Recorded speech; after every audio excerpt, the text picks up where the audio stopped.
I never thought I'd be the kind of mother who would fake her own death to test her children's love. But then again, I never thought my children would become the kind of people who would make that test necessary. My name is Barbara Mitchell, and I'm 68 years old. For most of my life, I believed that being a good mother meant sacrifice. It meant putting your children first, always.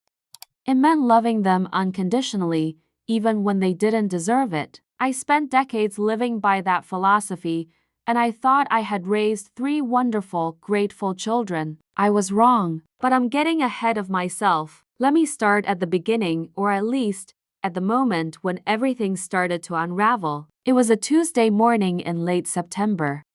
I remember because the maple trees in my backyard were just starting to turn that brilliant shade of orange-red that my late husband Thomas always loved. I was sitting in my kitchen, the same kitchen where I'd made thousands of breakfasts for my family over the years, drinking my coffee and looking out at those trees. The house was quiet, too quiet. It had been that way for 3 years, ever since Thomas passed away from a sudden heart attack. One moment he was gardening, the next he was gone. Just like that, 65 years old, and our retirement dreams disappeared with him. I won't lie and say the grief was easy. There were days when I couldn't get out of bed, days when I forgot to eat, days when the silence in this big house felt like it would swallow me whole. But I had my children, or at least, I thought I did. Thomas and I had 3 kids. Robert, 42, our oldest. He's a corporate lawyer in Boston, married to a woman named Diane who always looked at our modest but comfortable home like it was a shack. Then there's Jennifer, 39, who works in real estate in Manhattan. She divorced her husband 2 years ago and has a daughter, my only grandchild, Emily, who's 12. And finally, there's Michael, 35, the baby of the family, who runs a tech startup in San Francisco that never quite seems to make money despite 5 years of being on the verge of breaking through. When Thomas died, I inherited everything. The house we'd bought 40 years ago in a nice neighborhood in Connecticut, now worth close to $2 million thanks to the market. Thomas's life insurance, which was substantial, his share of the hardware store business he'd built with his brother, which I sold for a considerable amount. Altogether, I found myself, at 65, with assets worth roughly $4.5 million. I never asked for it. I would have traded every penny to have Thomas back, to have one more morning drinking coffee with him in our kitchen, watching the maple trees together. But that wasn't an option. So I did what any responsible person would do. I hired a good financial advisor, invested wisely, and tried to figure out how to live the rest of my life. The kids were wonderful at first. In those early days after Thomas died, they called every day. They visited on weekends. Robert even took a week off work to help me sort through Thomas's things. Jennifer helped me update my will and get my finances in order. Michael stayed for a whole month, sleeping in his old room, making sure I wasn't alone. I thought, I'm so lucky. I raised good children. They love me. That was 3 years ago. The phone rang, pulling me from my thoughts. I glanced at the caller ID. Robert. Hi, sweetheart, I answered, genuinely happy to hear from my oldest son. He hadn't called in 3 weeks. Mom, hey. His voice had that brisk, busy quality it always had now. Listen, I can't talk long. I'm between meetings. But Diane and I were going through our finances, and we're in a bit of a bind. My coffee suddenly tasted bitter. This was how most of our conversations started now. What kind of bind? I asked, though I already knew where this was going. Well, you know how expensive private school is for the kids, and we're trying to redo the kitchen. The contractor gave us a quote that's $30,000 more than we budgeted. I was wondering if you could help us out. Just a loan. We'll pay you back. They never paid me back. I lent Robert money 4 times in the past 2 years. $50,000 total. Not once had I seen a repayment. Robert, I helped you with the car last year, and the property taxes the year before. I'm not a bank, honey. There was a pause, then his voice changed. got that edge to it that made my stomach clench. Mom, it's not like you need the money. You're sitting on millions. What are you even doing with it? You live alone in that huge house. You barely travel anymore. You don't spend anything. Meanwhile, your grandchildren could be getting a better education. Your children could use some help. I worked for that money, I said quietly. Your father worked for it, and we're your children. Don't you want to help your own children? The guilt. It was always the guilt. And God help me, it worked every time. I'll think about it, I said. Thanks, Mom. I have to run. Love you. The line went dead before I could respond. I sat there, staring at my phone, feeling that familiar heaviness in my chest. When had my son become someone who only called when he needed money? When had I become an ATM instead of a mother? But that call was just the beginning of a very revealing day. 2 hours later, Jennifer called. She needed help with a down payment on a new condo. Just $200,000, Mom. It's an investment property. I'll flip it and pay you back double. The last investment property I'd helped her with had lost money, and I'd never seen my $100,000 again. Then Michael texted, Mom, the startup needs bridge financing. Can you invest $150,000? This is the opportunity. We're so close. 3 children, 3 requests for money. All in one day, and not one of them asked how I was doing. I sat in my kitchen as the afternoon light faded, and I felt something shift inside me. It wasn't anger, not yet. It was something quieter, sadder. It was the first whisper of a question I'd been avoiding for months. Do my children love me, or do they love my money? That night, I couldn't sleep. I kept replaying conversations, visits, phone calls from the past 2 years. Patterns emerged that I'd been too grief-stricken, too trusting, too much of a good mother to see before. The visits that always came with requests. The conversations that steered toward my finances, my house, my plans for the future. The way they talked about the house, the home where I'd raised them, as if it already belonged to them. When you downsize, Mom, when you sell this place, this property is worth so much, it's wasted on just one person. And then there were the comments I'd overheard, the ones they didn't know I'd heard. 3 months ago, I'd been upstairs in my bedroom when Robert and Jennifer visited together, a rare occurrence. They were in the living room, and they must have thought I couldn't hear them. She's too old to maintain this house, Jennifer had said. It's ridiculous. We need to convince her to sell it and move into a senior community. And then what? Robert's voice. The money gets split 3 ways? Obviously. She doesn't need millions. A nice assisted living place costs what? $5,000 a month. Even with the best care, she's got more than enough. The rest should be distributed now, while we can actually use it. Michael will blow his share in 6 months. That's his problem. I need mine for Emily's future. I'd stood at the top of the stairs, my hand on the railing, feeling like I'd been punched in the stomach. They were talking about my death like it was a business transaction, like I was already gone. But I'd convinced myself I'd misunderstood, that I was being paranoid, that my children loved me. Now, lying in my bed in the dark, I couldn't pretend anymore. The next morning, I made a decision. I needed to know the truth. I needed to really understand what my children thought of me, how they saw me, not as their mother, but as, what? An obstacle? An inheritance waiting to happen? I called my lawyer, David Patterson. He'd been Thomas's lawyer, then ours, and now mine. He was 62, trustworthy, and one of the few people I could count on to be honest with me. David, I need to talk to you about something unusual, I said when he answered. Something confidential. Of course, Barbara. What's on your mind? I want to know if what I'm thinking is even possible legally. And I want your honest opinion about whether I'm losing my mind. There was a pause. You have my attention. I took a deep breath. I want to find out what my children really think of me. And I think the only way to do that is to let them think I'm dead. Another pause, longer this time. David, I'm here. Just processing. You want to fake your own death? Not permanently. Just temporarily. I want to stage everything up to the will reading. I want to hear what they say when they think I can't hear them anymore.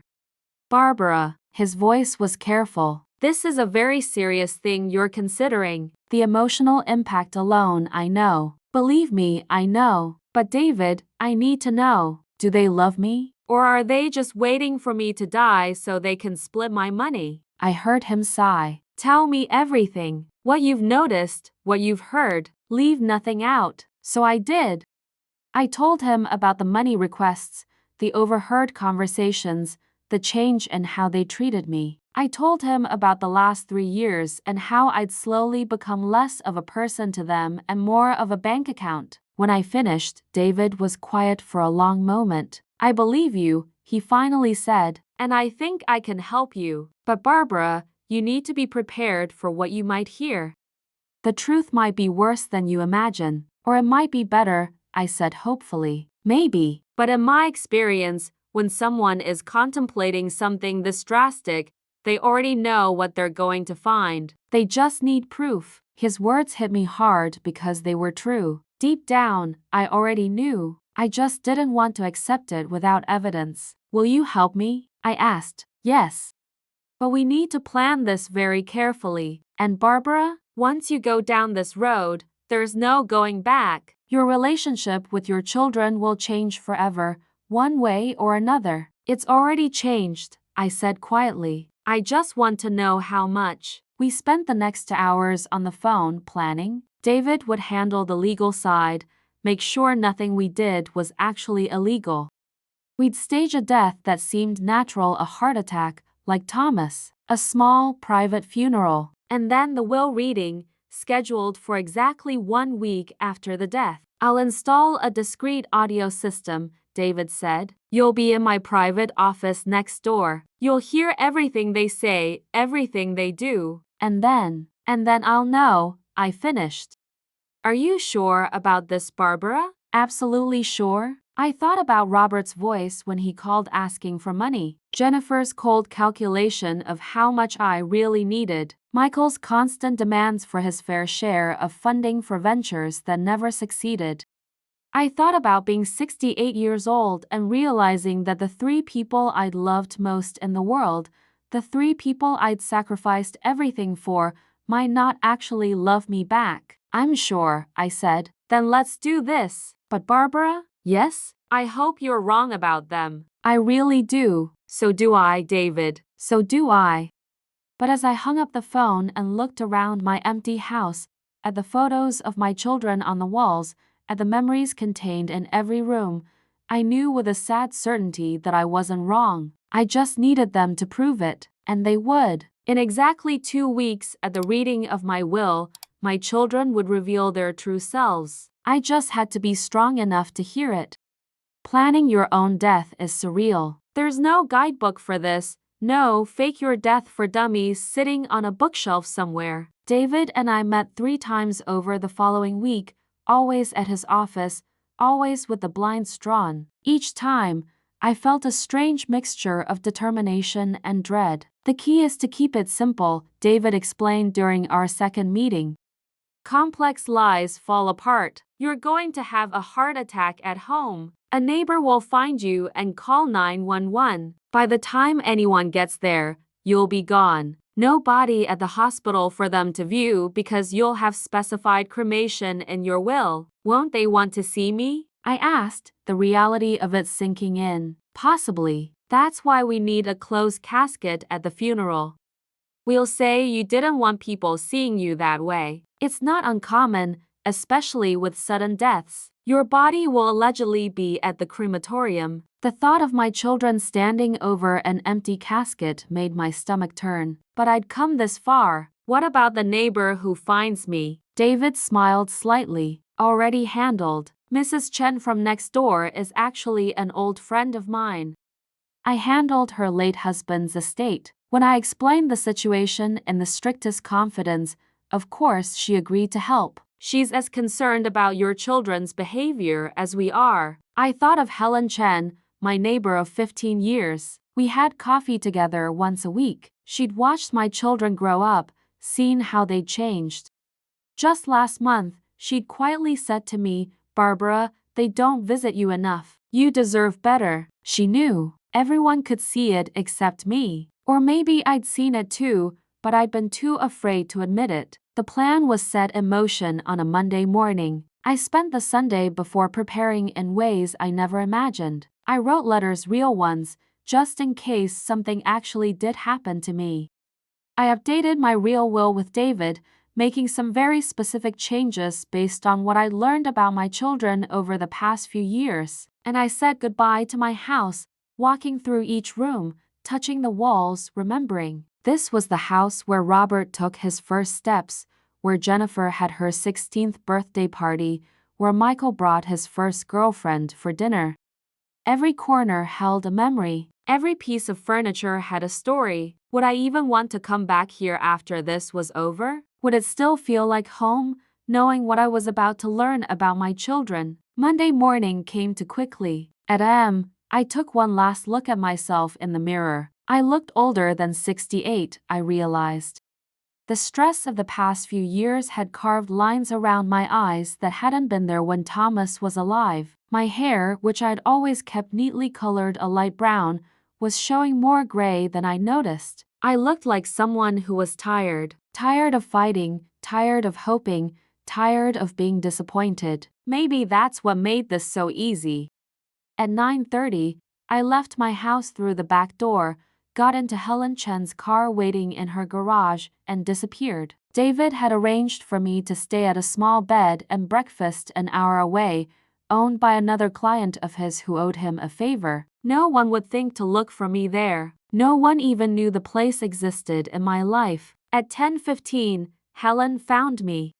She called 911, her voice perfectly distressed. I listened to the recording later. David had arranged that too, so I could hear how convincing she was. "Please, you have to hurry. It's my neighbor, Barbara Mitchell. I came over to borrow some sugar and found her collapsed in her kitchen. She's not breathing. Please hurry." The ambulance came. The house was sealed off temporarily as a precaution, and then the call started. David called me at the bed and breakfast at 11:30. "It's done. The death certificate is being processed." I had to pull in several favors, and it cost a significant amount to make this happen quietly, but it's official. As far as the world is concerned, Barbara Mitchell died of a sudden cardiac event at approximately a.m. this morning. My hands were shaking. And my children? I'm calling them next. I'll express my condolences, inform them of the funeral arrangements, and let them know the will reading is scheduled for next Monday at p.m., 1 week from today. 1 week to find out if my children ever loved me, I said quietly. "Barbara, it's not too late to stop this." But it was. We both knew it was. I spent that first day at the bed and breakfast in a strange state of numbness. The owner, Mrs. Patricia Walsh, a kind woman in her 50s, had been briefed by David only on the basics. I needed privacy and discretion for a family matter. She didn't ask questions, just brought me tea and homemade cookies and gave me space. That evening, David called again. "I've spoken to all three of them. Do you want to know their reactions?" I curled up in the unfamiliar bed, clutching a pillow. "Tell me." Robert was businesslike. He asked about the funeral arrangements, confirmed the will reading date, and wanted to know if the estate was liquid or if there would be delays in distribution. He sounded more like he was handling a corporate merger than mourning his mother. The pillow got tighter in my grip. "Jennifer cried," David continued. "But then she asked if you'd updated your will recently and whether the house would need to be sold immediately or if it could wait until spring when the market is better." "And Michael?" There was a pause. "Michael said, finally." Then he seemed to realize I was still on the line and added, "I mean, finally she's at peace." "But Barbara," his first word was finally, like he'd been waiting. I couldn't breathe. The room felt too small, too hot. My son, my baby, the child I'd rocked to sleep every night for the first 3 years of his life because he had terrible nightmares, had said finally when told his mother was dead. "I'm sorry," David said softly. "I wish I had better news." It's only been a few hours, I managed to say. Maybe they're in shock. Maybe it will be different tomorrow. Maybe, David agreed, but I could hear the doubt in his voice. The next few days were torture. I wasn't allowed to leave the bed and breakfast. David was worried someone might see me, and in our small Connecticut town, everyone knew everyone. I couldn't risk it. So I stayed in my room, watching bad TV, reading books without absorbing a single word and waiting. David called every evening with updates. Tuesday, Robert and Diane are flying in tomorrow. They've booked the presidential suite at the Marriott downtown. Robert called to ask if the estate would cover their hotel costs. Wednesday, Jennifer arrived today. She went straight to your house. Helen said she watched Jennifer walk through every room with her phone out, taking pictures. Then she spent an hour talking to a real estate agent on the front lawn. Thursday, Michael flew in. All three of them had dinner together tonight. I had someone observe from a distance. Barbara, they were laughing, toasting with wine. Whatever they're grieving, it doesn't look like it's you. Friday was the funeral. A small, tasteful service at the Morrison Funeral Home where Thomas's service had been held. David had arranged everything, kept it simple and dignified. There would be a closed casket empty, of course, and a brief service. He estimated maybe 30 people would attend. Some of my friends, neighbors, a few of Thomas's old business associates.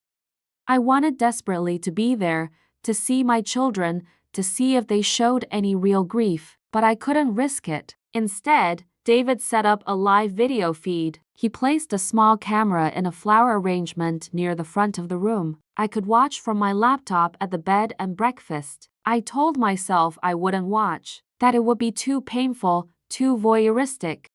But when PM came and the service began, I opened my laptop with shaking hands. The room was fuller than I expected. I recognized faces from the neighborhood, from church, from the book club I belonged to for 20 years. They all looked sad, genuine. Mrs. Chen was dabbing at her eyes with a tissue. My friend Patricia from the garden club was holding her husband's hand, her face drawn.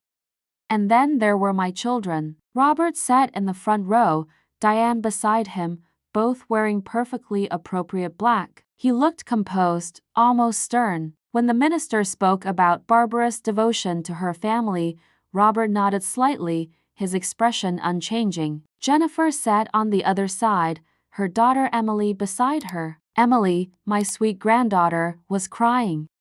Real tears, streaming down her 12-year-old face. Jennifer had an arm around her, but her own expression was dry-eyed and distant. She kept checking her phone. Michael sat at the end, alone. He wore a suit that looked hastily purchased, like he'd grabbed something from a department store on the way to the funeral. He stared straight ahead, his face blank.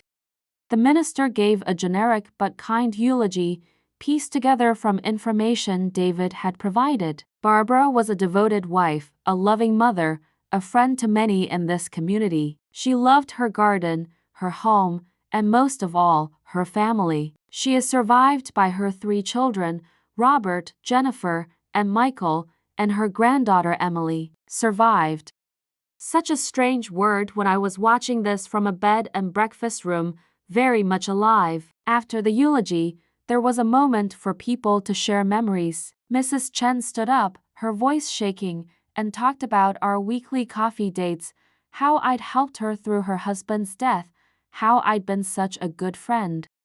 Others followed, neighbors, friends, people whose lives I'd touched in small ways. My children said nothing. They sat in the front row, silent. When it was over and people began filing out, I watched them closely on the grainy video feed. This was when I saw something that made my blood run cold. As the room emptied, I saw Robert lean over to Jennifer and Michael.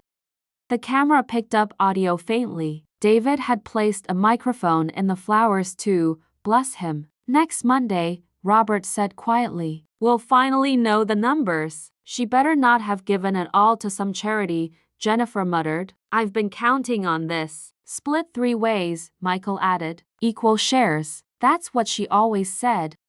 Equal shares of 4.5 million, Robert calculated quietly. 1.5 million each, minus estate taxes. Still over $1 million each if she was smart about the setup. They were doing math at my funeral, calculating their inheritance while sitting next to my casket. Jennifer glanced at the casket, and for just a moment, I thought I saw something in her expression. Regret? Sadness?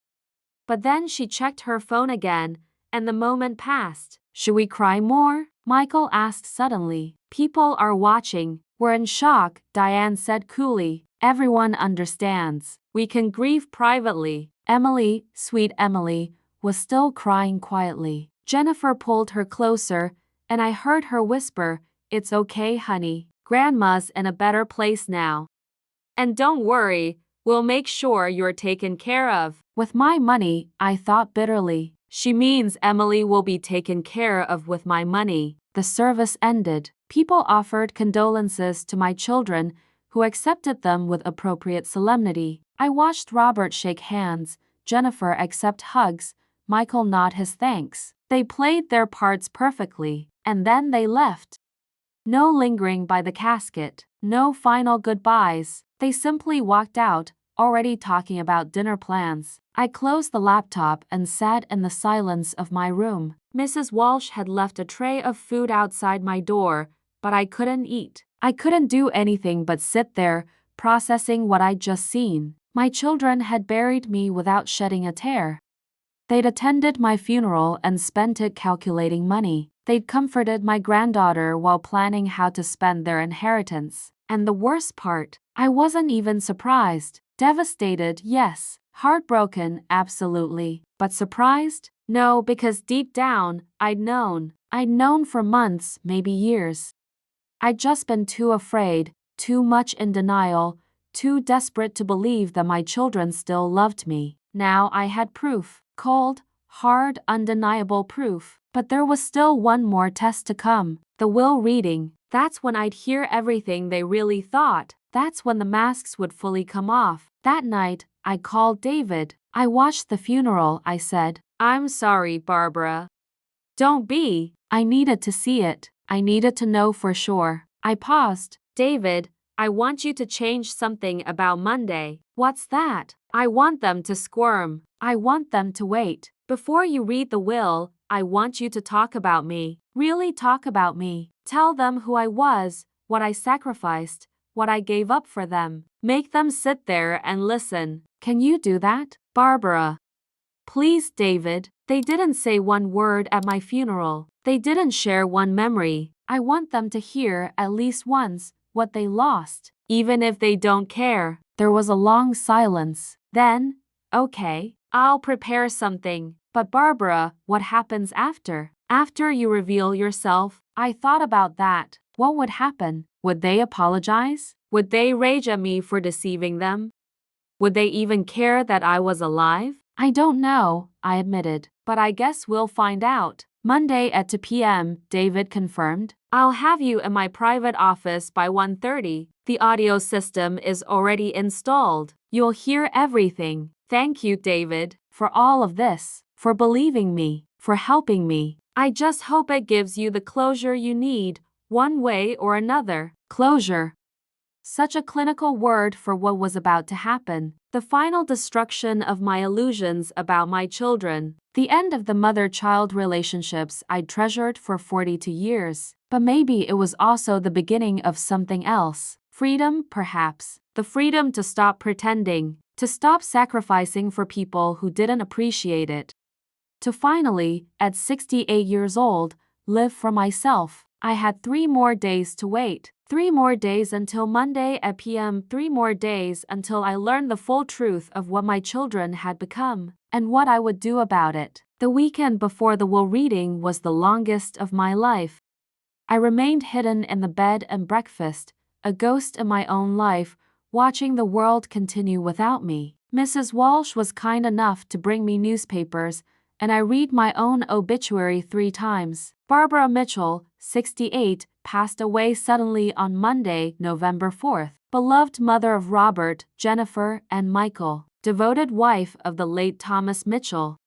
Barbara was known in the community for her warm spirit and generous heart. She will be deeply missed. Generous heart. The irony wasn't lost on me. David called me Saturday morning with news that made my chest tighten. They're all staying at your house, he said. They've basically moved in for the weekend. My house? I sat up straighter in the bed. Why?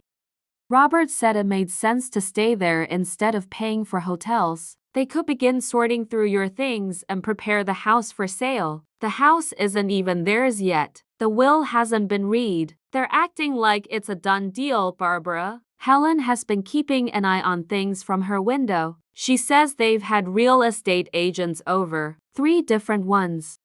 Yesterday afternoon, she saw them measuring rooms and taking photographs for listings. I felt sick. My home, the house Thomas and I had bought when Robert was just a baby, the house where I'd hung every Christmas stocking, kissed every skinned knee, celebrated every birthday. They were already selling it in their minds. What else? I asked, because I could hear in David's voice that there was more. Helen said she heard arguing last night, loud arguing, something about the division of assets. She couldn't make out all the details, but she heard Robert shouting about percentages and Jennifer screaming about fairness. They were fighting over my money, before they even had it. Before I was even in the ground, or so they thought. There's more, David continued, and his voice dropped. Emily called me. Emily? My granddaughter called you? She found my number in your address book at the house. Barbara, she's not okay. She said her mother and uncles are acting weird. She said they're not sad enough. She asked me if it was wrong that she was the only one crying. My heart broke all over again. Emily. Sweet, sensitive Emily. She was seeing exactly what I'd seen. The difference was, she was 12 and confused, watching her mother and uncles behave like strangers. What did you tell her? I told her that grief looks different for everyone, and that her mother and uncles were probably in shock. I told her it was okay to cry, that you would have wanted her to remember you with love, and then, he paused, then she said something that I think you need to hear. What? She said, I don't think they ever really saw her, not like I did. Grandma was lonely, Mr. Patterson. She was lonely and she tried to hide it, but I could tell. I wish I'd visited more. I wish I'd made Mom bring me more often. Tears were streaming down my face. Emily had seen it. A 12-year-old child had seen what my own children had refused to see. Did she say anything else? I managed to ask. She asked if you'd left her anything in your will. Not money, she said.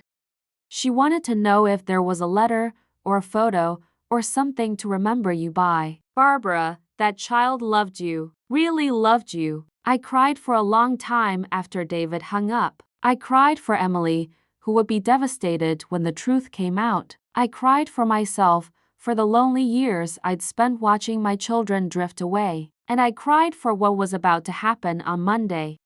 But my tears hardened into something else as the hours passed. Determination. Resolve. Emily deserved to know that at least her grandmother had seen her too, had noticed her kindness, her empathy, her pure heart. Whatever happened on Monday, I would make sure Emily knew she was loved. Sunday passed in a blur of anxiety. I barely ate. I couldn't focus on television or books. I just paced my small room, rehearsing in my mind what I would say when I finally revealed myself. How I would walk into that office and face my children. What I would see in their eyes: shock, anger, shame. Would there be any relief that I was alive? Any joy? Or would there only be disappointment that their inheritance had disappeared? That night, David sent me a text message that simply said, "Everything is ready. See you tomorrow at 1:30 p.m. Are you sure about this?" I typed back, "I've never been more sure of anything in my life." It was a lie. I wasn't sure at all. I was terrified, but I'd come too far to turn back now. Monday morning arrived gray and cold, matching my mood. Mrs. Walsh brought me breakfast and a gentle smile. "Whatever you're facing today," she said kindly, "I hope you find peace with it." If she only knew. I dressed carefully. I chose a simple navy dress that Thomas had always liked, the one I'd worn to our 40th anniversary dinner. I did my hair and makeup with more care than I had in months. If I was going to rise from the dead and confront my children, I was going to do it looking like myself, strong, dignified, alive. David picked me up at 1:00 p.m. The drive to his office took 20 minutes, and we barely spoke. What was there to say? We both knew what was coming. His office was in a renovated Victorian house in downtown, the kind of building that spoke of old money and established trust. He led me through a side entrance, careful to make sure no one saw us, and into a small private office adjacent to the conference room where the will reading would take place. The setup was simple but effective. A one-way mirror window between the offices, covered on the conference room side by what looked like a decorative panel, a professional audio system that would let me hear every word, a comfortable chair positioned so I could see and hear everything without being seen. "They'll sit here," David said, pointing to the seating arrangement in the conference room visible through the mirror. "Robert, Jennifer, and Michael. I've also asked Emily to attend. I thought it was important she be here, given that she's mentioned in the will." "Thank you," I said softly. "Your seat is here." He indicated the chair by the window. "You'll be able to see their faces clearly. The audio will come through these speakers." He pointed to small, discreet speakers mounted in the corners. "The sound quality is excellent. You won't miss a word." I sat down in the chair. Through the one-way mirror, I could see the conference room perfectly. The long mahogany table, the leather chairs, the window overlooking the street. It looked like a set for a stage play, waiting for the actors to arrive. "Once they're all here and seated, I'll begin," David explained. "I'll spend about 15 minutes talking about you, your life, your legacy. As you requested, I'll make sure they understand what you gave up for them, what you sacrificed. Then I'll read the will, the fake one we prepared for this purpose. And then you'll decide when to enter. You can stay hidden as long as you want. You can listen to their reactions to the will. You can wait until they leave, if you choose. Or," he paused, "or you can walk in whenever you're ready and let them see that their mother isn't dead after all." "Will they hate me for this?" I asked quietly. David's expression was gentle but honest. "Probably, at least initially. But Barbara, they've already shown you who they are. This just confirms it and gives you proof. The question is, what will you do with that proof?" "I don't know yet," I admitted. "I guess I'll figure it out when the time comes. Whatever happens, I'm here. And Barbara, for what it's worth, I think you're one of the bravest people I've ever known." I laughed bitterly. "Brave? I'm faking my own death to spy on my children. That's not brave. That's desperate. It's brave to want the truth, even when the truth might destroy you." At 1:50 p.m., I heard voices in the hallway. My children had arrived, right on time. Of course they were. There was money at stake. David squeezed my shoulder once, then left to greet them. I was alone in my little room, watching through my window, my heart pounding so hard I thought I might actually have the heart attack I'd pretended to have. The door to the conference room opened. Robert entered first, looking every inch the successful lawyer in his expensive suit. Diane was with him, her designer purse probably worth more than most people's monthly rent. Jennifer came next, dressed in all black, her expression somber but her eyes sharp and calculating. Michael followed, looking uncomfortable in his ill-fitting suit. And then Emily, my beautiful granddaughter, her eyes red from crying, holding her mother's hand like she was afraid to let go. They took their seats around the table. Robert and Diane on one side, Jennifer and Emily on the other, Michael at the end. David took his place at the head of the table, my will in a folder in front of him. "Thank you all for coming," David began formally. "I know this is a difficult time. Before we proceed with the reading of Barbara's will, I'd like to take a moment to talk about her and what she meant to this community and to her family." I saw Robert shift impatiently in his seat. Jennifer glanced at her watch. Michael stared at the folder containing the will. Only Emily was looking at David, really listening. And I sat in my hidden room, watching my children, waiting to hear what they would say, waiting to hear if there was any love left in them at all. This was it, the moment of truth. After this, there would be no going back, no more illusions, no more hoping they were better than they seemed. Just the truth, raw and undeniable. I took a deep breath and prepared myself to hear it. David cleared his throat and began speaking, and I leaned closer to the one-way mirror, not wanting to miss a single word or gesture. Barbara Mitchell, David said, his voice carrying the weight of genuine emotion, was born in Hartford in 1958. She grew up during a time when women's choices were more limited, but she never let that stop her from dreaming. She wanted to be a teacher, did you know that? I saw Jennifer's eyebrows raise slightly. She hadn't known. None of them had. I'd never told them about the scholarship to the education program at UConn that I'd turned down when I got pregnant with Robert. She gave up that dream when she married Thomas at 22, David continued. She became a wife instead, and then a mother.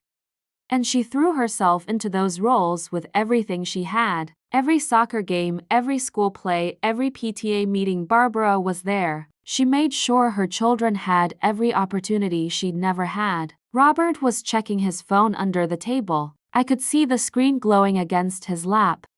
When Thomas's hardware business struggled in the early years, David went on, Barbara worked 3 part-time jobs to help keep it afloat. She cleaned houses in the morning, worked retail in the afternoon, and did bookkeeping at night, all while raising 3 children under the age of 10. She never complained. She just did what needed to be done. I watched Michael's face.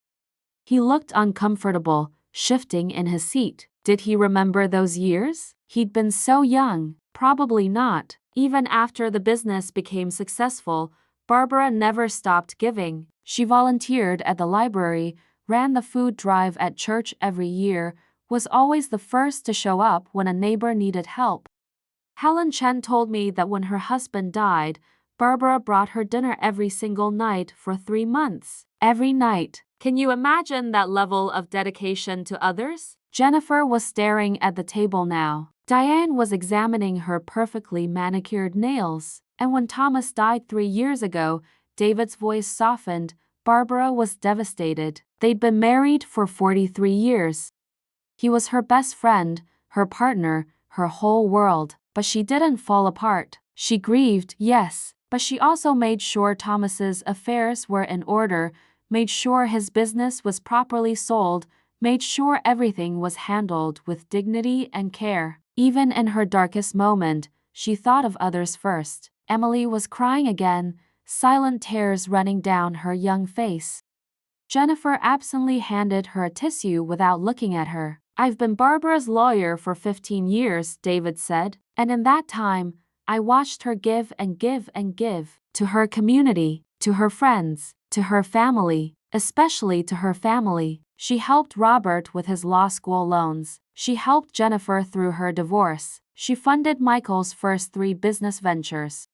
She never hesitated. If her children needed her, she was there. Now Robert was paying attention. His jaw had tightened. Was it guilt? Defensiveness? I couldn't tell. What many of you might not know, David continued, and I could hear the edge creeping into his voice now, is how lonely Barbara had become. She mentioned it to me once, about 6 months ago. She said she felt like she was disappearing, that her children called only when they needed something, that her house felt too big and too empty. She asked me if it was normal to feel invisible when you're surrounded by family. The room was very quiet now. Even Robert had put his phone away. I told her it wasn't normal, that she deserved better. But she just smiled sadly and said, "They're busy. They have their own lives. I shouldn't expect so much." Even then, even feeling abandoned, she was making excuses for you. "Mr. Patterson," Robert said sharply, "I'm not sure this is appropriate. You'll have your time to speak." David cut him off firmly. "Right now, I'm speaking about your mother.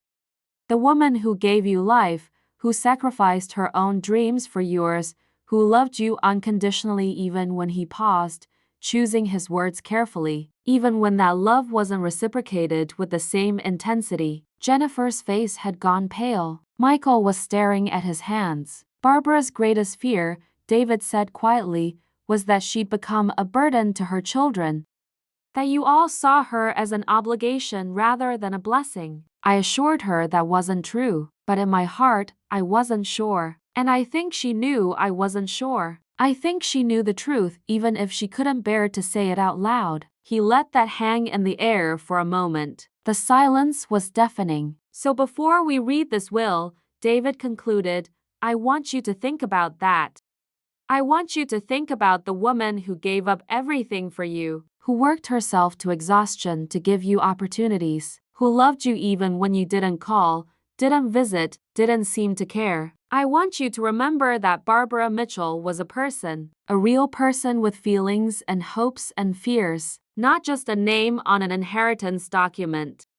The silence that followed was heavy with something discomfort, maybe, or shame, but not grief. There was still no real grief in that room. Emily broke the quiet. Grandma told me once that she wished she'd traveled more. She said there were so many places she wanted to see with Grandpa, but they were always saving money for us kids, for college and weddings and everything. She never got to go to Paris. That was her dream, to see Paris. That's lovely, sweetie, Jennifer said mechanically, still not really looking at her daughter. She also said, Emily continued, her voice getting stronger, that her biggest accomplishment was raising good kids. She said she might not have been a teacher like she wanted, but she taught you guys how to be good people. She was proud of that. The irony of those words hung in the air. I watched my children avoid each other's eyes. Shall we proceed with the will? Robert asked, his voice tight. David nodded slowly. Very well. He opened the folder in front of him. This is the last will and testament of Barbara G. Mitchell, dated March 15th of this year. I'll read the relevant portions. Everyone leaned forward slightly, even Diane. This was what they'd been waiting for. I, Barbara G. Mitchell, being of sound mind and body, do hereby declare this to be my last will and testament. I revoke all previous wills and codicils. Standard opening. I watched them breathe, waiting. To my beloved granddaughter, Emily Catherine Morrison, I leave my grandmother's ring, my collection of first edition books, and a trust fund in the amount of $250,000 to be used for her education and released to her upon her graduation from college. Emily gasped softly. Jennifer's eyes widened, but not with happiness for her daughter, with calculation. I could practically see her thinking, that's $250,000 less to split. To my son, Robert Thomas Mitchell, David continued, and Robert sat up straighter, I leave the sum of $100,000. The room went absolutely still. You could have heard a pin drop. That's it, Robert said, his voice strangled. $100,000? Let me finish, David said calmly.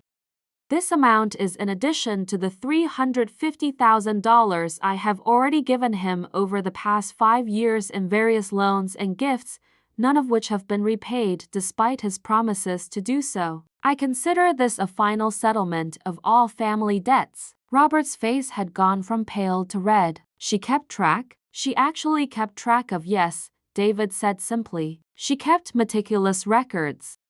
Would you like to see them? Keep reading, Jennifer said tightly. To my daughter, Jennifer M. Morrison, I leave the sum of $100,000. This amount is in addition to the $425,000 I have already given her over the past 5 years for various investments and expenses, none of which have been repaid. I consider this a final settlement of all family debts. Jennifer stood up abruptly. This is ridiculous. We were her children. She wanted to help us. She never said, sit down please, David said firmly. There's more. She sat, but her hands were clenched into fists on the table. To my son, Michael David Mitchell, I leave the sum of $100,000. This amount is in addition to the $385,000 I have already given him over the past 5 years for his various business ventures, none of which have been successful and none of which have resulted in any repayment. I consider this a final settlement of all family debts. Michael's mouth opened and closed like a fish. But the startup. I needed more for the startup, she promised.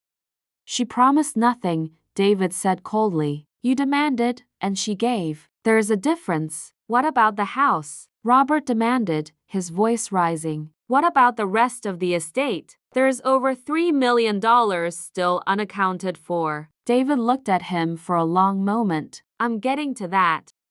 As for my house and remaining assets, including all savings, investments, and properties, I leave them to. He paused, and I could see him fighting a smile. This was the moment we'd planned, the moment of maximum impact. I leave them to establish the Barbara Mitchell Foundation for Women's Education.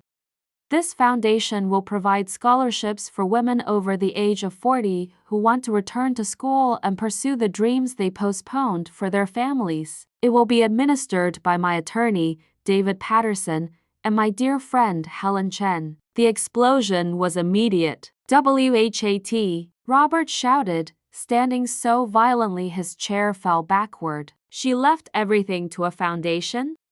To strangers? She can't do that. Jennifer was on her feet too. We're her children. She can't just give away millions to women like she was. David finished quietly. Women who sacrifice their dreams. Yes, she can. And she did. I'll contest it, Robert snarled. I'll take this to court. There's no way. On what grounds? David asked calmly. Your mother was of sound mind. She had every right to dispose of her assets as she saw fit, and given that she'd already given each of you hundreds of thousands of dollars over the years, a court would likely find her distribution extremely generous. This is insane, Jennifer said, pacing now. She was old. She was lonely. You probably influenced her, talked her into this. I did no such thing. This was entirely Barbara's decision. Did you know about this? Robert rounded on his siblings. Did either of you know she was planning this? Of course not, Jennifer snapped. You think I would have? She stopped abruptly. Would have what? David asked quietly. Would have been nicer to her? Visited more? Called more? Treated her like a mother instead of a bank account? You have no right, Michael started. I have every right, David cut him off. I was your mother's lawyer and her friend. I watched you all bleed her dry financially and emotionally. I watched her make excuses for you while you complained about her to anyone who would listen. I know exactly who you are. The room erupted into chaos. Robert was shouting about lawyers. Jennifer was crying real tears now, but they were tears of rage and disappointment, not grief. Michael was just standing there, looking stunned. Diane had her phone out, probably already calling their attorney. And Emily. Poor Emily was watching all of this with wide, horrified eyes. You're upset about the money, she said suddenly, her young voice cutting through the noise. That's all you care about. Grandma's dead and you're just upset about the money. Emily, you don't understand, Jennifer started. I understand perfectly, Emily said, standing up. Her voice was shaking but strong. Grandma was lonely and you didn't care. She wanted you to visit and you were too busy. And now she's gone and you're just mad that you didn't get rich. You're all horrible. I hate you right now. I hate all of you. She ran from the room, sobbing. Jennifer made a half-hearted move to follow her, then stopped. Let her go. She's upset. She'll calm down. That did it. That was the moment. My daughter had just let her heartbroken child run off alone because she was too consumed with anger about money to comfort her. I stood up. My hands were steady. My mind was clear. It was time. I walked to the door of my hidden office and opened it. David saw me first. His eyes widened slightly, but he'd been expecting this. We'd planned for this. But my children hadn't. I stepped into the conference room doorway. The lighting was behind me, so for a moment, I was just a silhouette. I could see the exact second they recognized me. Jennifer screamed. Michael stumbled backward, knocking into his chair. Robert went white as a sheet. Diane fainted. Actually fainted, crumpling to the floor in a designer heap. "Hello, children," I said calmly. "Surprise, I'm not dead." The silence that followed was the loudest sound I'd ever heard. For several seconds, nobody moved. Nobody breathed.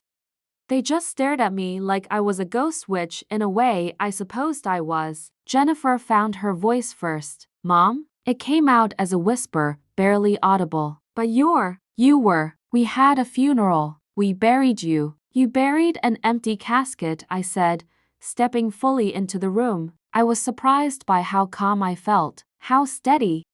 I'd imagined this moment 1,000 times, pictured myself angry or crying or both, but instead, I just felt tired and sad and strangely free. David helped me arrange it. I wanted to know the truth about who you really were, what you really felt about me. Robert had his phone out. "I'm calling the police. This is fraud. This is..." "Put the phone down, Robert," David said firmly. "No crime has been committed. No one has benefited financially from this. Your mother simply exercised her right to privacy and to dispose of her assets as she sees fit, which she has done." "So the will is real?" Michael asked, his voice cracking. "The foundation, the 100,000 each, that's all real?" "Every word," I confirmed.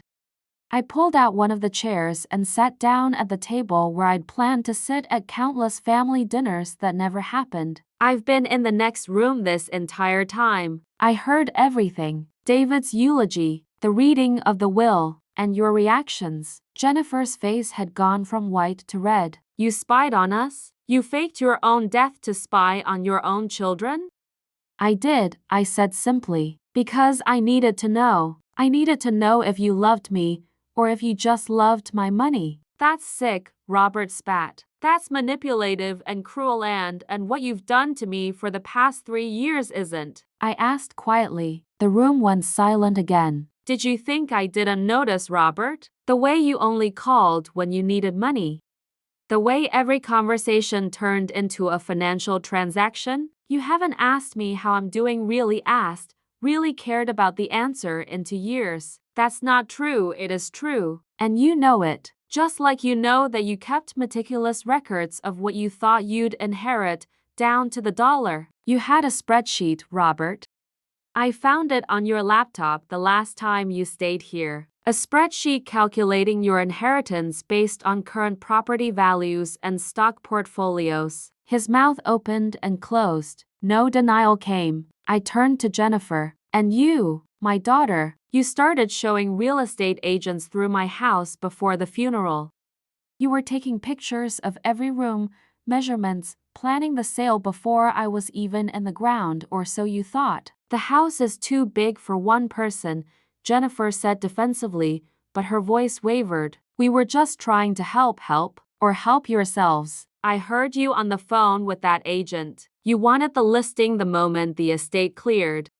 You'd already picked out a condo you wanted to buy with your share." Her face crumpled, but I didn't let myself soften. "Not yet." "And Michael?" I looked at my youngest son, who couldn't meet my eyes. "How many business ventures have I funded? 5? 6? Each one was going to be the big one. Each one was going to make millions and you'd pay me back double. But they all failed, didn't they? And each time, you came back with your hand out for the next great idea." "I was trying," Michael said weakly. "I was trying to make something of myself with my money. Not yours. Mine. Money your father and I worked 40 years to save. And you blew through it like it meant nothing." Diane had regained consciousness and was sitting on the floor, looking dazed. Robert helped her into a chair, but his eyes never left me. "So you faked your death to punish us?" he asked. "To teach us some kind of twisted lesson?" "No," I said. "I faked my death to find out the truth. The punishment, as you call it, was already in place. I'd already changed my will 6 months ago. I'd already decided what to do with my estate. This," I gestured around the room, "was just to see if I was right. If you really had become the kind of people who valued money more than family." "And what did you find out?" Jennifer asked bitterly. I looked at each of them in turn. My children, my babies, the people I'd loved more than life itself for decades. I found out I was right. I said quietly. You didn't cry at my funeral.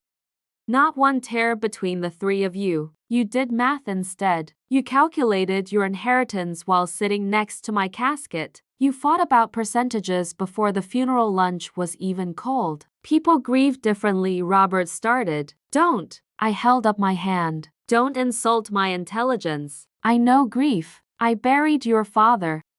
I know what it looks like when someone mourns someone they loved. And what I saw at that funeral, what I heard in this room today, wasn't grief. It was greed. The silence was heavy with truths none of them wanted to face. There was one person who grieved, I continued, my voice softening. Emily. My granddaughter cried real tears. She told David she thought I was lonely.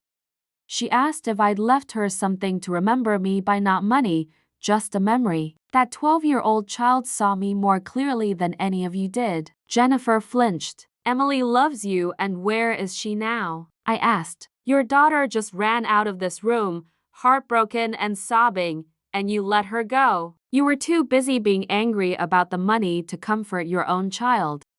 Jennifer's face crumpled. I was going to. I just needed a minute to what? Process your disappointment? Count what you did get? Plan your legal strategy to get more? I shook my head. Emily needed you, but she wasn't the priority. The money was. I stood up, suddenly exhausted. This was harder than I'd expected. Hearing them scramble for justifications, watching them try to rewrite history, seeing no real remorse in their eyes, it was breaking my heart all over again. I'm not changing the will, I said firmly. The foundation stands. Each of you will get your $100,000, which is more than generous considering how much I've already given you. The house, the remaining assets, all of it goes to help women like me, women who gave up their dreams for their families. You can't do this, Robert said, but there was defeat in his voice now. He knew, they all knew, there was no legal recourse, no loophole, no way out. I can, and I have. David has already filed all the necessary paperwork. The foundation is established. It's done. So what now? Michael asked. You just, what? Cut us out of your life? That was the question, wasn't it? What happened now? I'd gotten my proof. I'd confirmed my worst fears. I'd taken control of my money and my future. But what about my family? What about the relationships that, despite everything, I still desperately wanted to salvage? That depends, I said slowly, on whether you can understand why I did this. Whether you can look at yourselves honestly and see what you've become. Whether you can change. Change? Jennifer laughed bitterly. You faked your death, Mom. You put us through hell, made us think we'd lost you, just to prove a point. And you want us to change?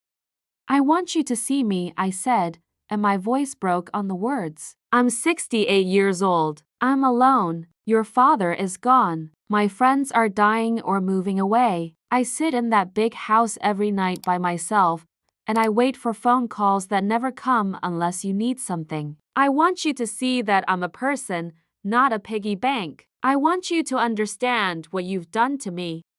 For the first time, I saw something flicker across Jennifer's face, something that might have been shame. Mom, she started, but I held up my hand. I need time. You need time. We all need time to process this. But I want you to know something. I looked at each of them. I still love you, even after everything, even after this. You're still my children, and I still love you. But I can't keep sacrificing myself for people who don't appreciate it. I can't keep being invisible in my own family. We never meant to make you feel invisible, Michael said quietly. We got caught up in our own lives, our own problems. I know, but that doesn't make it hurt less. There was a soft knock at the door. We all turned. Helen Chen stood there, Emily beside her, the girl's hand clasped firmly in the older woman's. I heard shouting. Helen said calmly. I thought Emily might need someone. I hope I'm not interrupting. Grandma? Emily's voice was small. You're alive? I felt my heart crack wide open. I crossed the room and knelt in front of my granddaughter, taking her hands in mine. I'm alive, sweetheart. I'm so sorry you had to go through this. I'm so So sorry. But why? She had tears streaming down her face. I thought you were dead. I was so sad. I cried every night. Why would you do that? How do you explain adult dysfunction to a child? How do you tell your granddaughter that you had to fake your death to find out if your own children loved you? I made a mistake, I said simply. I thought I was doing something brave, but I didn't think about how it would hurt you. That was wrong of me. Can you forgive me? Emily threw her arms around my neck and sobbed. I held her tight, feeling her small body shake with all the grief and confusion and relief she'd been holding in. I missed you so much, she cried. I thought I'd never see you again. I'm here. I'm right here. I looked up at Jennifer over Emily's head. I think Emily needs to go home. She needs some time to recover from all of this. Jennifer nodded slowly. She looked shell-shocked, overwhelmed. They all did. We'll talk later, I said to my children. When everyone has had time to think, when tempers have cooled. But for now, I think we all need some space. Where will you go? Robert asked. Back to the house? I glanced at Helen, who gave me a small nod. I'll be staying with Helen for a while, until I figure things out. The house needs some time too. It's been through a lot this week. It was a strange thing to say, but somehow everyone understood. The house had been measured and photographed and planned for sale. It needed to recover too.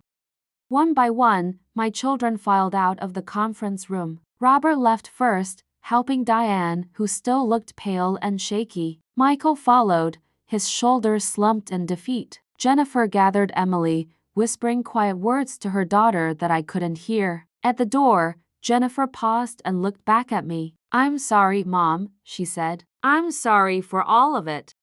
I know that doesn't fix anything, but I'm sorry. It wasn't enough. It wasn't nearly enough, but it was a start. I know, I said. We'll talk soon. And then they were gone, and it was just me, David, and Helen in the conference room. Well, David said after a long moment. That went about as well as could be expected. I laughed, but it came out more like a sob.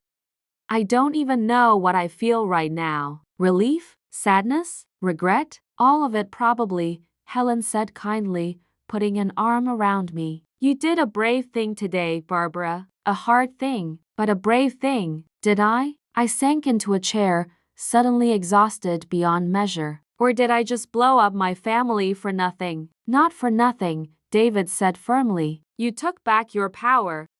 You made them see you. Whether they choose to change based on what they saw, that's up to them. But you did your part. I sat there for a long time, staring at the empty conference room, thinking about everything that had happened. My children's faces when they realized I was alive. The things they'd said when they thought I couldn't hear them. Emily's tears. Jennifer's whispered apology. The truth was messy and complicated and painful, but it was the truth. And maybe, just maybe, it was the first step towards something better. Or maybe it was just the end of the family I'd tried so hard to build. Only time would tell. But for the first time in 3 years, I felt like I had time. I felt like I had choices. I felt like I had a future that was mine to shape, not theirs to drain. Let's go home, I said to Helen. I'm tired. Of course, dear. She helped me to my feet. You can stay with me as long as you need. As we walked out of David's office, I caught a glimpse of myself in the mirror hanging in the hallway. I looked older than I had a week ago, more tired, but also, somehow, stronger. I died and come back to life. Now I had to figure out how to actually live. I stayed with Helen for 3 weeks. Her guest room was small and cozy, decorated in soft blues and whites, with lace curtains that let in the morning sun. It felt safe, quiet, far removed from the chaos I'd created and the aftermath I was still processing. Those first few days were the hardest. The phones, both Helen's and mine, rang constantly. Robert called 14 times the first day alone, leaving increasingly frustrated voicemails. Jennifer sent text after text, alternating between apologies and accusations. Michael showed up at Helen's house twice before I finally agreed to talk to him through the closed door and told him I needed space. But it was Emily's messages that broke my heart. Sweet, simple texts. Are you okay, Grandma? I love you. Can we talk soon? I'm sorry if I did anything wrong. That last one nearly destroyed me. The idea that Emily thought any of this was her fault, that she'd done something to deserve losing her grandmother twice in 1 week, it was unbearable. On the fourth day, I called her. Grandma? Her voice was tentative, hopeful. Hi, sweetheart. I'm so sorry I haven't called sooner. I just needed some time to figure things out. Are you mad at me? Oh, Emily, no, honey. I'm not mad at you at all. You're the only one who I had to stop and breathe. You're the only one who really saw me, who really cried for me. I should be thanking you, not apologizing to you. I don't understand what happened, why you did that. Why Uncle Robert and Uncle Michael and Mom were so angry about money. I thought they'd just be happy you were alive. How do you explain greed to someone who's never felt it? How do you tell a child that sometimes people care more about money than love? It's complicated, sweetheart, but I want you to know that none of this is your fault, and I want to see you soon. Would you like that? Yes. The relief in her voice was palpable. Can I come visit you? Mom says I have to wait until you're ready, but I really want to see you. How about this weekend? You and me, we'll have a day together. Just us. We can go to that cafe you like, the one with the fancy hot chocolate. And then maybe we'll go to the bookstore. What do you think? Really? Just us? Just us. I promise.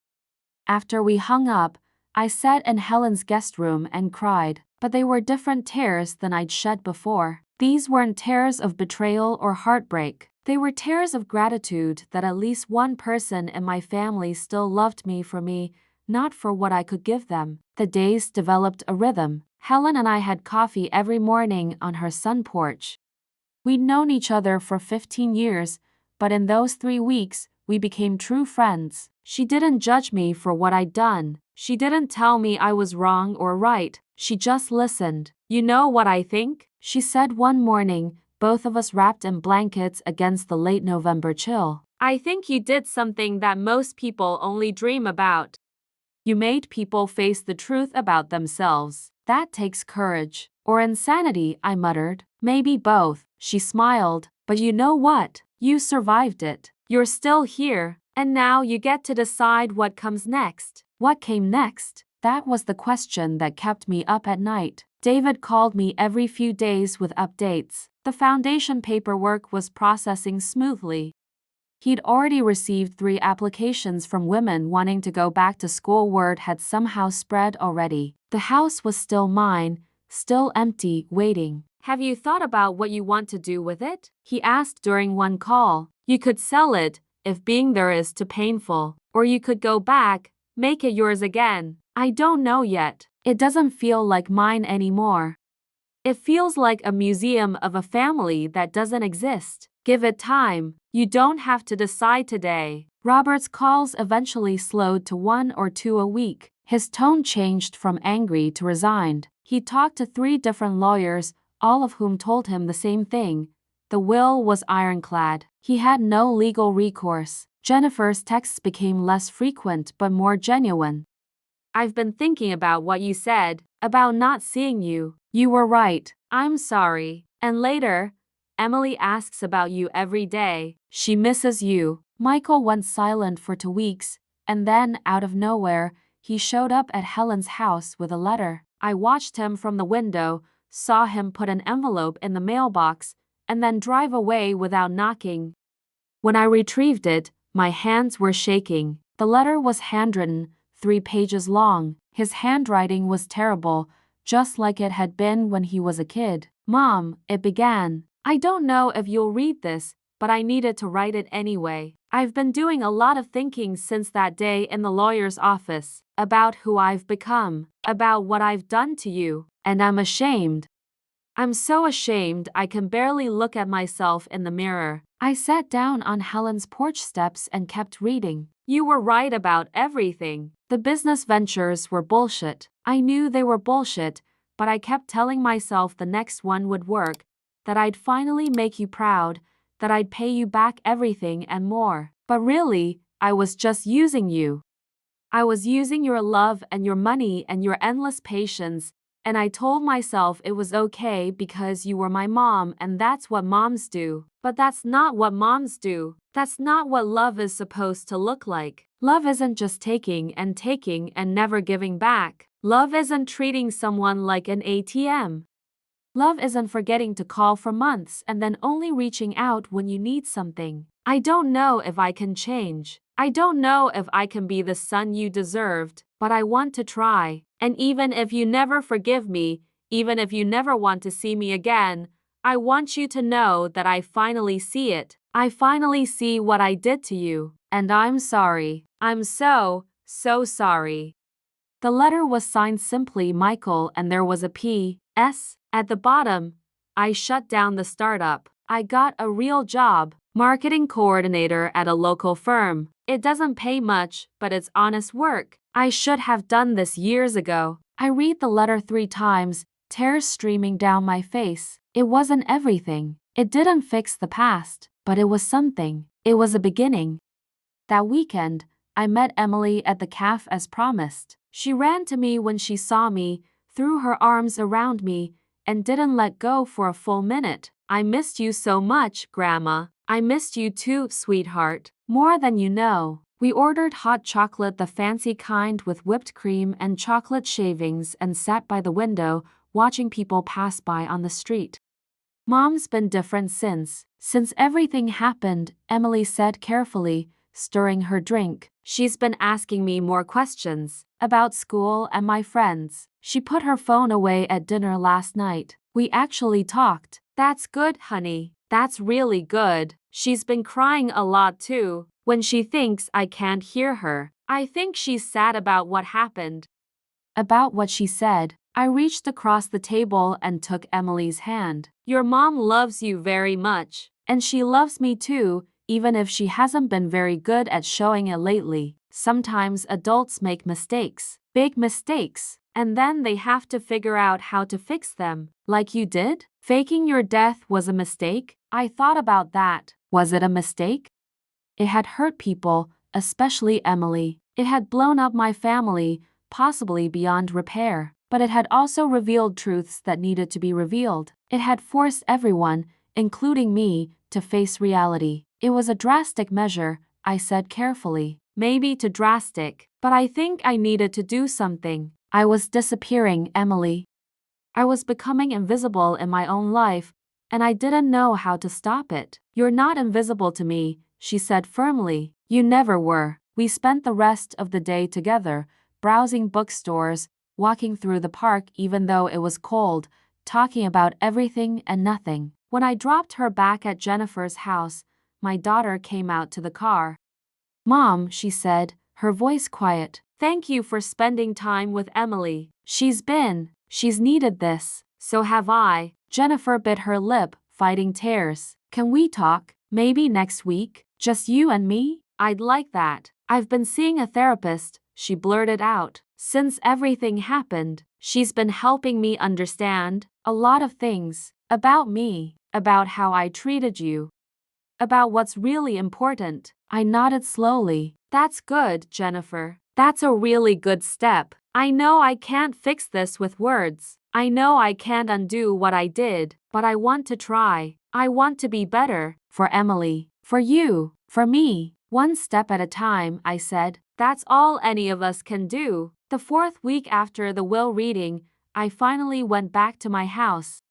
Helen drove me, stayed with me as I walked through the front door for the first time since I died. It looked the same but felt different, emptier somehow. Or maybe I was the one who was different. I walked through each room slowly, touching things, remembering. The kitchen where I'd made thousands of meals. The living room where we'd celebrated Christmases.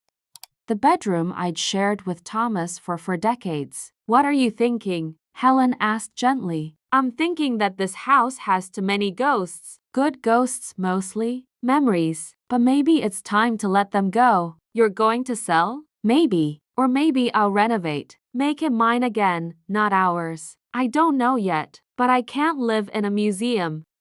I can't spend the rest of my life surrounded by what was instead of what could be. That night, I slept in my own bed for the first time in a month. It felt strange and familiar all at once. Over the next 2 months, I started building a new life, a life that was actually mine. I met with the foundation's board, David, Helen, and 2 other women they'd recruited who understood the mission. We reviewed applications from women who wanted to go back to school, teachers who'd given up their careers to raise families, engineers who'd left the workforce and now couldn't get back in, artists who'd put their dreams on hold for decades. Their stories broke my heart and filled it with purpose all at once. This was what Thomas's and my money would do. It would give women a second chance. It would say your dreams still matter, even if you postponed them. We awarded our first 5 scholarships in January. I met each of the women personally, heard their stories, saw the hope in their eyes. One of them, Patricia, was 63 years old. She'd always wanted to be a nurse but had worked as a secretary for 40 years to support her family. Now her kids were grown and she was finally going to pursue her dream. "I can't believe this is real," she told me, tears in her eyes. "I thought my chance had passed. I thought it was too late." "It's never too late," I told her. "Never." I started having monthly dinners with Emily. Just the 2 of us, our special tradition. We'd try new restaurants, talk about books, discuss her life and mine.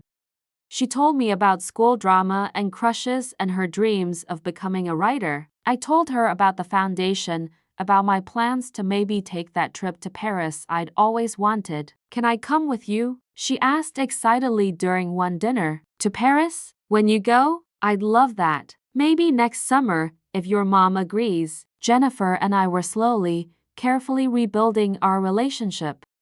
We met for coffee every other week. The conversations were sometimes awkward, often painful, but always honest. She told me about her therapy sessions, about the things she was learning about herself, about how she'd tied her self-worth to money and success and had lost sight of what really mattered. "I was so focused on making Emily's life perfect," she said during one meeting. "Giving her everything I thought she needed, the best schools, the best clothes, the best opportunities. But what she really needed was for me to be present, to actually see her, just like what you needed from me. You're seeing her now," I said gently. "That's what matters." Robert was harder. He came to visit once, stiff and formal, and we had an awkward conversation in my living room. He apologized, but it felt rehearsed. Diane didn't come with him. I suspected their marriage was in trouble, though he didn't say it outright. "I've been thinking about what you said," he told me. "About the spreadsheet, about keeping track of the inheritance. And you were right. It was wrong. I got so focused on building wealth, on success, on providing for my family, that I forgot what wealth is really for." "What is it for, Robert?" "For living, for experiences, for helping people, not just accumulating numbers in an account." It wasn't a complete transformation, but it was something. Baby steps. Michael kept his word. He stayed at his marketing job, and while he wasn't wealthy, he was stable for the first time in his adult life. He called me once a week, usually on Sunday evenings. We'd talk for a few minutes, nothing deep, just checking in. But the calls were consistent, reliable. That meant something. In March, 5 months after my death and resurrection, I made a decision about the house. I would keep it, but I would renovate. I'd knock down walls, update the kitchen, paint every room a new color. I'd make it feel less like a museum and more like a home where an independent 68-year-old woman lived. A woman with friends and hobbies and plans for the future. A woman who was finally learning to live for herself. Helen helped me pick out paint colors.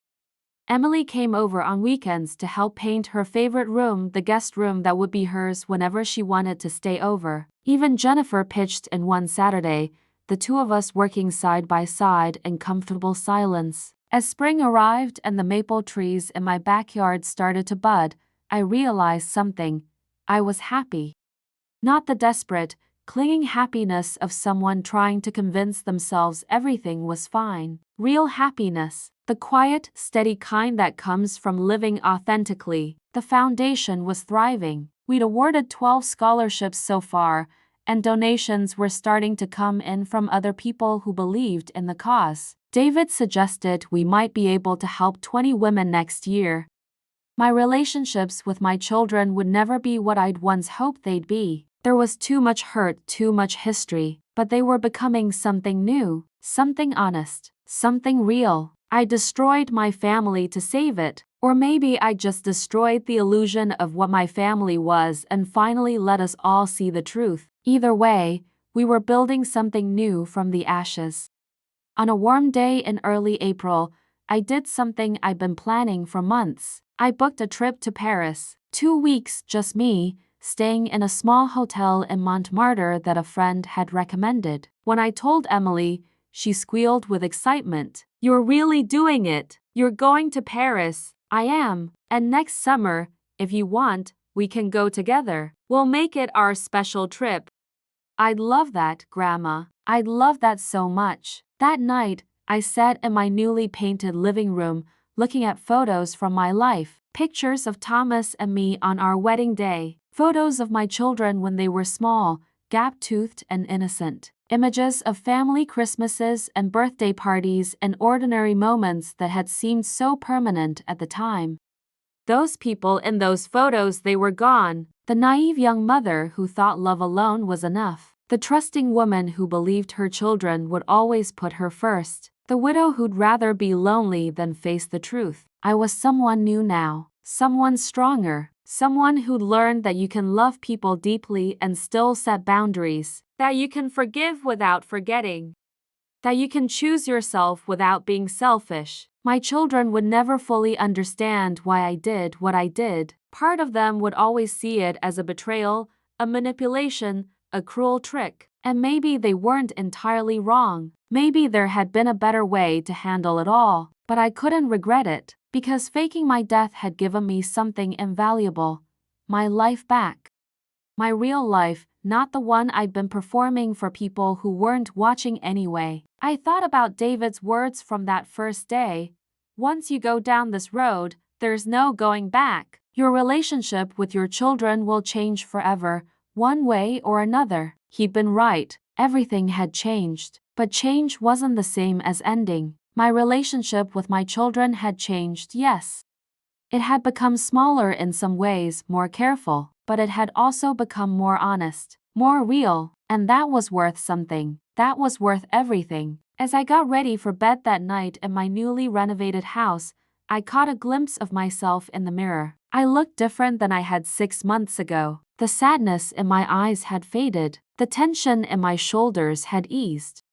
I looked like someone who'd survived something difficult and come out stronger. I looked like someone who died and learned how to live. And tomorrow, I'd wake up in my own house, in my own bed, surrounded by my own choices. I'd have coffee with Helen. I'd review foundation applications. I'd text Emily something silly to make her laugh. I'd plan my Paris trip. I'd live.